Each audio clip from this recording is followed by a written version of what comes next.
I am your host, Lia Dunlap, and you are listening to the Oracle on Purpose podcast, where we help intentional leaders clarify their purpose and next steps to create a work and life of significance. How do you handle bad news? Is there such a thing as bad news? And if you get what others might perceive as bad news, do you react the way they expect you to?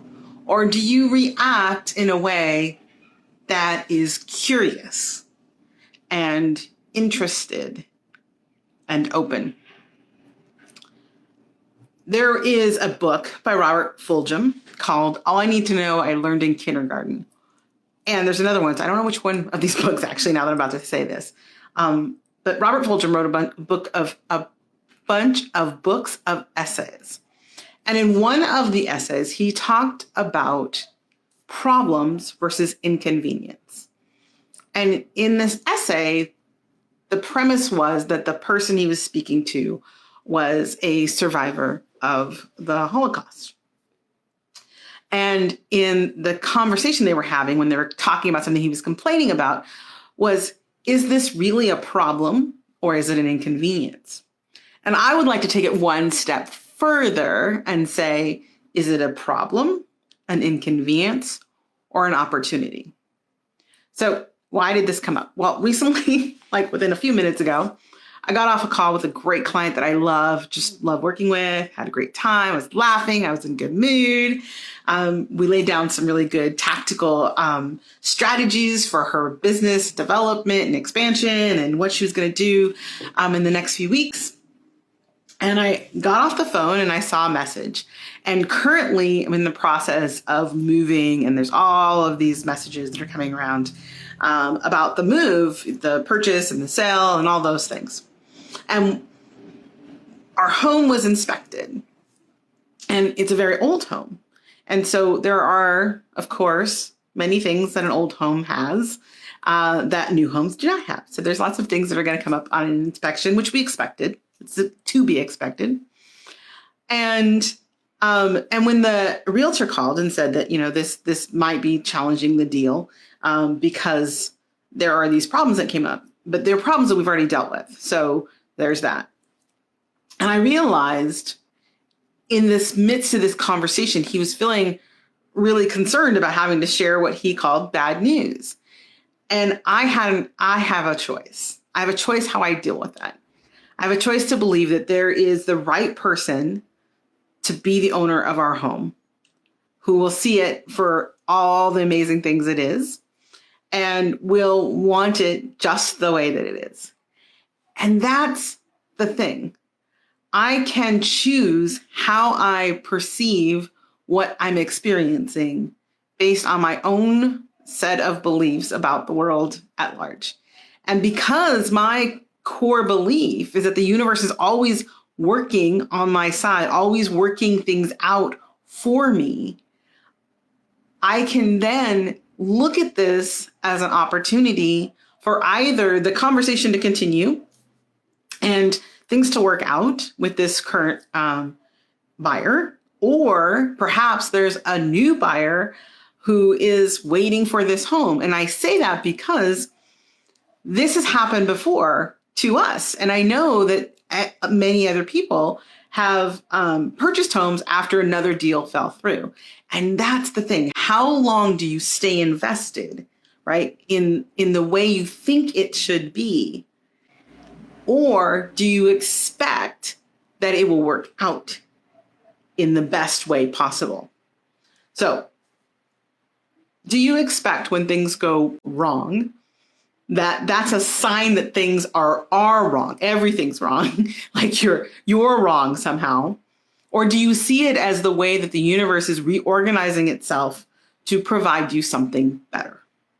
That, to me, is what it means to live in not problem, not, inconvenience, but impossibility. It's something I have shared now literally for 25 plus years in the work that I do, that living in possibility, living in the best possible possibility, has value, has joy, has ease in it. Not because things don't appear to go wrong, right? Like there are challenges we have to meet. But the assumption being that if there is something happening, it's happening so that things get better, so that things evolve, so that people are moved around into the right spot to get what they need. And sometimes that means people fall away. Sometimes that means deals go away and new, better opportunities come in their place. And for me, over the last, 25 plus years, over the time that I've worked and helped people with this mindset shift, it comes down to, what do you want your experience of this situation to be? You choose in that moment. I could have gotten mad. I could have gotten angry. I could have gotten frustrated. All of those things were options. And they're perfectly valid options. Like, in other words, other people do them. That's what can happen. I think my agent was a little surprised. And I was like, okay, so what can we do? Like what's at ours to do right now? And that's what we'll do. Like, we'll do what's ours to do. And we will trust that either it works out with them or something better will present itself. And that, to me, that's what it means to live a life of bliss. To live a life of significance means to understand that every moment is an opportunity, that there's possibility in everything that's in front of us if we choose to look for it. If we choose to embrace that concept, then we get to have that vision in front of us of something bigger, better, more aligned. And here's the thing, not always does that mean it's bigger, better, or more for us. It may be the same for us. But there is a way for the universe to always be growing, that if you want to say God is always working through us, right? And so someone is benefiting. Someone is growing and changing and prospering in this environment. That's okay, right? This is when we come back to the idea that there's no true separation. Life wants to grow. It wants to expand. It wants to be better. And we'll continue to look for ways to shift that vibration. And staying with that thought helps me to be a part of shifting that vibration to something beneficial to others as well as myself, right? That's the ultimate win-win. Win-win-win, maybe, right? Is to have yourself in a state that says this or better. I accept, I receive, I embrace, I look for opportunities and possibilities to be present, purposeful, and receive this or better. And that's, to me, the difference between seeing things as a problem, an inconvenience, or an opportunity. At any moment, we get to choose. And how we choose determines what our experience is as we move through the event, because the event is going to unfold.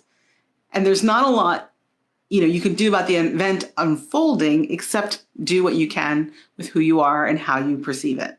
So that's my message for today, because I think it's not just me. And I know that others have gone through this experience before. And it got me thinking about clients who are looking for customers, looking for deals. I work with real estate agents, and that's a big thing, like the next client, the next customer, and letting go and bringing on new people, and people moving or changing their, memberships, and all those things happen. And if you stop every time and claim that it's a bad thing that this shift is happening, then, that's your focus, then that's what you naturally start to increase your focus on, right? What you focus on grows. So I think I'm finding myself in this place of being curious. I'm curious to see what happens next. I'm excited to know that we know what the unknown was, so we can deal with that. That's always a helpful part of the process. And ultimately, at the end of the day, we get to be in process to know that we are being supported. Someone is out there to find and be a part of this house. They're ready to come and be here.